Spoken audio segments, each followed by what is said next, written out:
केंद्र से थोपने की कोशिश कर रही है, इसे थोपा जा रहा है लोगों पर, लेकिन एक पूरा प्रोसेस हुआ है और इस प्रोसेस के तहत ही इसे सामने सबके अब रखा गया है, कानून के तौर पर अब सामने लाया गया है। लेकिन जो तस्वीरें हैं वो देश के लिए खतरनाक है, जो मुर्शिदाबाद की तस्वीरें हैं। सवाल तो बनेगा आखिरकार, जब रामनवमी को लेकर जब ये कहा गया था कि जुलूस वहां नहीं निकाल सकते हैं, सुप्रीम कोर्ट से परमिशन लेनी पड़ी, तो इतनी बड़ी यहाँ पे तस्वीरें सामने आ गई, यहाँ पर सरकार फेल क्यों हो गई? आलोक जी, मैं आपके पास आ रही हूँ सोफिया जैसे सवाल के। देखिए, सबसे बड़ी बात है कि ये जो भी तस्वीरें आ रही हैं, ये इसकी पुष्टि होनी अभी बाकी है कि ये कितना ज्यादा सच है, क्योंकि पुराने और नए वीडियो को भी कभी कभी चलाया जाता है। तो इसका जो जांच है वो जांच हो, और जो लोग भी इसमें दोषी हैं, ऑब्वियसली हम लोग यही चाहेंगे कि उसको कड़ी से कड़ी सजा हो। हम लोग कभी भी कोई भी वायलेंस को बढ़ावा नहीं देते, क्योंकि यहाँ पर आप देख सकते हैं कि अगर ये पुलिस की गाड़ी चल रही है तो ऑब्वियसली वो राज्य सरकार की है, तो राज्य सरकार तो इसमें दोषी नहीं है ना। इसमें तो अगर मान लीजिए कोई ऐसे उग्र लोग हैं जो लोग पीसफुल प्रोटेस्ट के नाम पर इस तरीके का अगर करते हैं, तो उन लोगों को सजा मिलनी चाहिए, क्योंकि हम लोग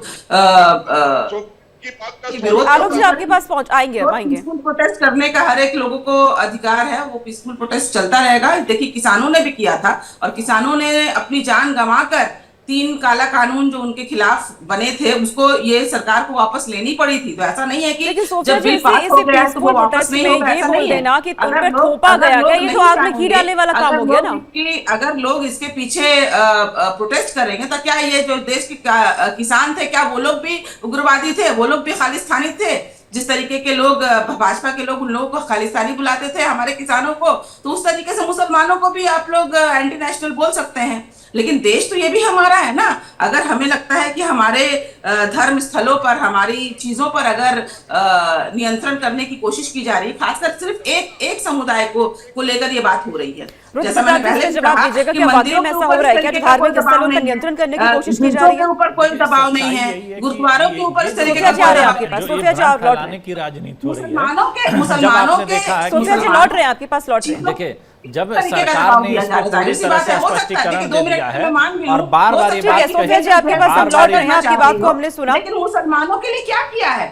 आप कहते हैं कि 2 महिलाओं को जो है वो रहना चाहिए। कितनी महिलाओं को आपने विधानसभा और लोकसभा में जगह दी है? बताइए, कितने भाजपा की कितनी नेत्री सवाल तो फिर ये भी है ना कि बोर्ड की तरफ से ऐसे मुसलमानों के लिए, महिलाओं की तरफ से कौन से काम? मुसलमानों के लिए इतना दर्द होता तो मुसलमान महिलाओं को आप लोग टिकट देखते। सोफिया जी आप सवाल से भटक रही है, आप मुद्दे से भटक रहे हैं। वक्फ बोर्ड ने कौन से काम कर दिया, भैया गिनवा दीजिए। अब तक आपने कुछ नहीं किया है, तो जाहिर सी बात है कि मुसलमानों को एक डर है कि आप लोग आलोक वंश वक्फ बोर्ड की तरफ से कौन से काम ऐसे हुए थे जो अब नहीं होने वाले, बताइए। मुसलमानों के घर पे चलेगा, मुसलमानों को जेल होगी, तो जाहिर सी बात है मुसलमानों को तो दोहरी सिटीजन बनाने की जो आपकी साजिश है, ये मुसलमान समझ चुके हैं। मुसलमान जाहिर सी बात है रिएक्ट करेंगे। फिर भी मैं किसी भी वायलेंस को बढ़ावा देने की बात नहीं करूंगा। हमें प्रोटेस्ट करना है, लेकिन पीसफुली प्रोटेस्ट करना है। ये गांधी का देश है, गांधी नीति पर हम प्रोटेस्ट करेंगे जब तक ये कानून को वापस ना ले। तो आप सीधे तौर पर सोफिया जी कहना चाह रहे हैं कि प्रोटेस्ट होता रहेगा पश्चिम बंगाल में? यूनिवर्सिटी खोले आपने, इनकी आमदनी होनी चाहिए 12,000 करोड़ और इनकी आमदनी है 180 करोड़ पर ईयर। कहाँ जा रहा है पैसा? लॉजिक तो लगा लिया कीजिए। किस बेवा, किस मुसलमान, किस यतीम, 2029 में भाजपा जब चली जाएगी ना, 2029 में भाजपा का सफाया ये देशवासी ही करेंगे, क्योंकि इसी हिंदू भाइयों के लिए आप लोगों ने 50 मोदी सौगातें मोदी 50 रुपए सिलेंडर महंगाई की आपने, पेट्रोल डीजल महंगा किया आपने, कितना भला किया आपने? बताइए, सनातन धर्म को मानने वाले लोगों का क्या भला किया? राम मंदिर के नाम पे तोड़फोड़ किया, राम मंदिर बताइए ना, राम मंदिर ट्रस्ट में कितना घोटाला किया है, उसके ऊपर पहले आप बिल बनाइए ना, उसको संशोधन करने के लिए बिल बनाइए। जितने करोड़ों रुपए फंड आ रहे हैं मंदिरों के नाम पर, जो फंड आ रहे हैं उसके ऊपर कौन बात करेगा? उसके ऊपर तो आपको बात नहीं करता है। राम मंदिर में घोटाला हुआ है, आप पे कह देने से थोड़ी हो जाएगा। आप ले जाइए कोर्ट में अगर आपके पास देश समझ चुका है। 400 पर आप लोग आ गए, इसका मतलब है कि कई लोगों ने आपको नकार दिया है। देखिए, कुछ लोग हैं इस देश में जिनको आज भी मंदिर मस्जिद पर बात करनी है, लेकिन नागरिकता प्रदान कर दीजिए। अरे हिंदू भाइयों के घरों में गैस सिलेंडर कम कर दीजिए ना। पेट्रोल डीजल हिंदुओं का ID कार्ड देखकर उनको पेट्रोल 25 रुपए लीटर कर दीजिए, डीजल 25 रुपए लीटर कर दीजिए ना। क्या कर रहे हैं? हिंदुओं को गुमराह करना बंद कीजिए।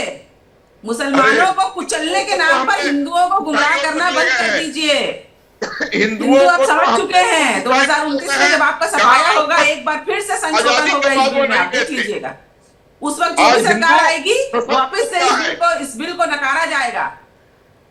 ठीक है, यहाँ पर ठीक है सोफिया जी, हिंदू मुसलमान करने वाली बात यहाँ बिल्कुल नहीं है। बात ये है कि जिस तरीके के विरोध प्रदर्शन हो रहे हैं ये होने ही नहीं चाहिए। मोनिका जी, मेरी बात अब तक डिबेट में आई नहीं है। ठीक है, जल्दी से आप अपनी बात, ठीक है राहुल लाल जी अपनी बात रखिए, जल्दी से रखिएगा। मोनिका जी देखिए, आलोक वजी हो या यहाँ पे टीएमसी के प्रवक्ता हो, कोई भी जिम्मेवारी लेने के लिए तैयार नहीं है। आलोक वजी को जब मैं कह रहा हूँ कि मणिपुर में भी वक्त का हिंसक विरोध हुआ तो वो करे, मणिपुर की बात मत कीजिए। और मोनिका जी कह रही है कि पुलिस की गाड़ी जलाई है इसलिए राज्य सरकार जिम्मेवार नहीं है। राज्य सरकार की तो जिम्मेवारी होगी ना कि वो आंदोलन शांतिपूर्ण ही रहे। तो ये देखिए, जिम्मेवारी टालने वाली स्थिति से काम जिम्मेदारी थी तो जिम्मेदारी नजर नहीं आई ना राहुल लाल जी। यही तो मैं कह रहा हूं। तो देखिए, हम लोग केवल ये नहीं कह सकते कि टीएमसी अपना जिम्मेदारी पालन नहीं कर रही है। बीजेपी शासित राज्यों में बीजेपी भी अपनी जिम्मेदारी का पालन नहीं कर रही है। जहां पे जो शासन में बैठा हुआ है मोनिका जी, उन्हें जिम्मेदारी लेनी पड़ेगी। नंबर 1 चीज। नंबर 2, इस देश में शांतिपूर्ण धरना प्रदर्शन का अधिकार है। संसद से भी अगर कोई चीज पारित हुआ है उससे भी हमें और आपको असहमति रखने का पूरा अधिकार है। मैं व्यक्तिगत तौर पर मैं भी मानता हूं कि जो कानून वक्फ कोर्ट का पारित हुआ है वो एक असंवैधानिक कानून पारित हुआ है।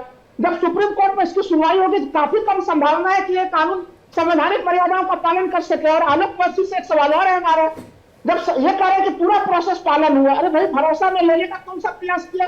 एक आपके केंद्रीय कैबिनेट में एक भी है कि मुस्लिम आपके मंत्री नहीं है, एक लोकसभा के सदस्य नहीं है जो सदन में इसके बारे में भारतीय जनता पार्टी की तरफ से पक्ष रख पाते। ये स्थिति बनाई और आप ठीक है राहुल लाल जी, मैं आपके पास आती हूँ। आपने कहा कि असंवैधानिक तरीके से इसे पास कराया गया है। मैंने कहा कि ये कानून असंवैधानिक है, पारित कराने की प्रक्रिया संवैधानिक है, वो सुप्रीम कोर्ट तय करेगा। लेकिन जो जिस मुस्लिम पक्ष से भारतीय जनता पार्टी बात कर रही है, उनके कैबिनेट में क्या कैबिनेट में मुस्लिम मंत्री है? कोई उनका लोकसभा में मुस्लिम सदस्य है? आप उसको कहना संवैधानिक है तो संवैधानिक क्या है जो आप सड़कों पर करवा रहे हैं? जो आगजनी करवा रहे हैं वो संवैधानिक है?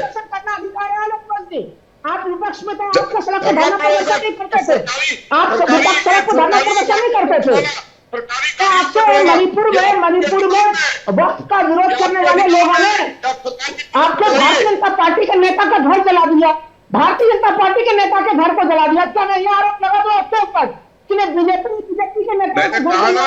ये आरोप तो मैंने लगाया आपके ऊपर आलोक जी। नहीं करूंगा। ये एम्बुलेंस को तोड़ रहे हैं, ये सरकारी वाहनों को तोड़ रहे हैं, यह संवैधानिक है? और ठीक है, मैं आप दोनों के पास लौटती हूँ। जाहिर सी बात है जब इस तरीके की तस्वीरें हैं वो बेहद ही भयावह और खतरनाक पूरे देश के लिए हैं। रुद्र प्रताप जी, लगातार एक ही बात उठती है कि असंवैधानिक है, केंद्र ने बातचीत नहीं की है या फिर लोगों तक इसको अच्छे से पहुंचा नहीं पाए हैं। आखिरकार जो केंद्र पे भरोसा क्यों नहीं बन पा रहा लोगों का? देखिए, सबसे बड़ी जो समस्या यही आ रही है कि जो जिस तरीके से इसको प्रेजेंट किया जा रहा है, जैसे अब राहुल लाल जी कह रहे हैं कि अब संवैधानिक है।